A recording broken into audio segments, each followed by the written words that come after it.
Hi guys, welcome back to CR Rocket. Today in this video we are going to look upon AirSketch.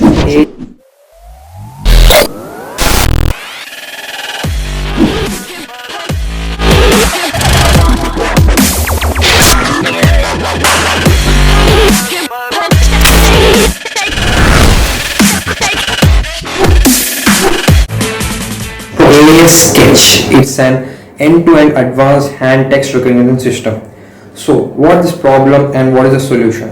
So to talk about this in input, process or function and output manner. Input, we will give hand text in live manner.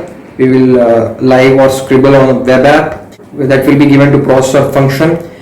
There we will try to predict whatever we have written, and as a response back to the web app we will give text.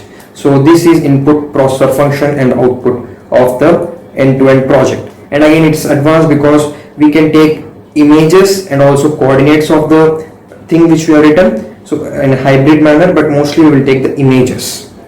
This seems to be a simple thing, but there are so many models involved in this project. Now talking about its architecture, at first we have client layer, or wherever the web app is, we are using React and we are using p5.js to lay out the canvas where we write using digital pen or using mouse itself.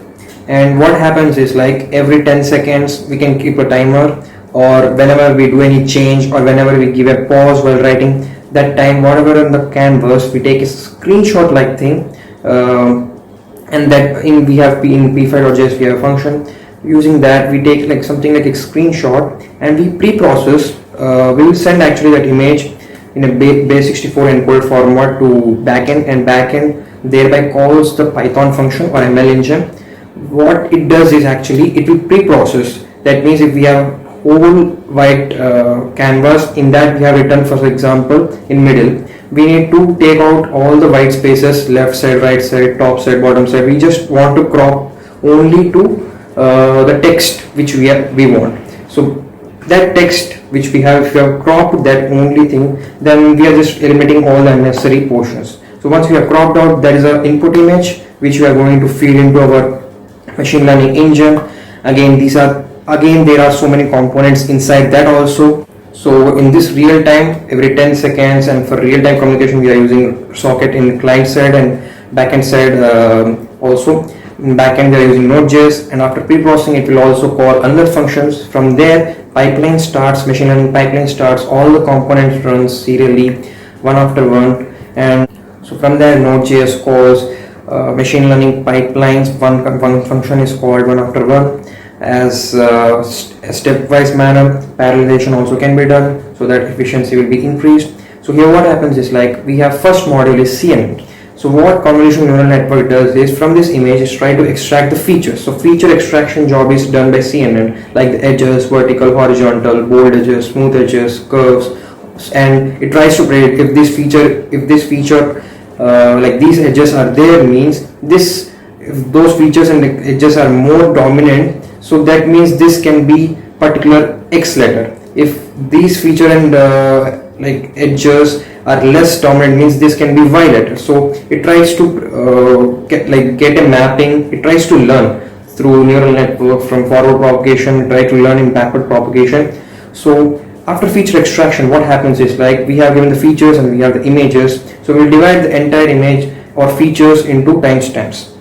Now in each timestamp we will be having bidirectional LSTM cells. We are using LSTMs because, for example, if we are writing hello, how are you, for example, if we didn't able to predict hello properly, but after writing how are you, it becomes obvious to the neural network after learning after learning for so many iterations, it is hello, how are you, even though it doesn't recognize hello properly, but after writing how are you, it may be able to learn that this entire sentence is hello, how are you, because our motive is not to recognize single letter, that we can do simply, but our motive is to recognize entire sentence which we have written. So here what I am trying to say is that present output is dependent on present input and past output, and again futures output also. So this is how, and sometimes input also, previous inputs and futures inputs. So that's why we are using bidirectional LSTM. So for bidirectional LSTMs we need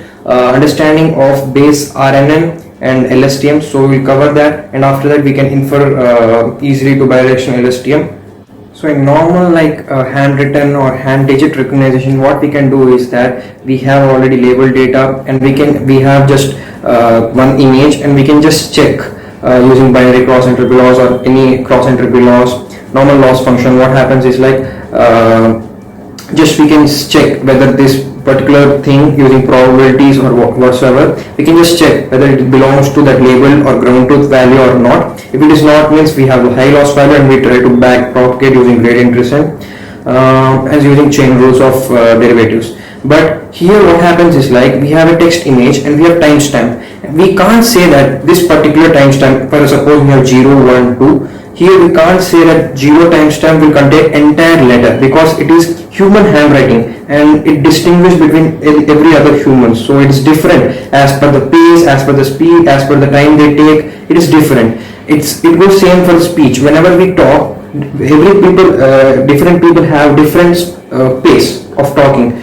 So in speech recognition also, we can't simply use simple loss functions to train our neural network. So that's why here CTC comes into picture.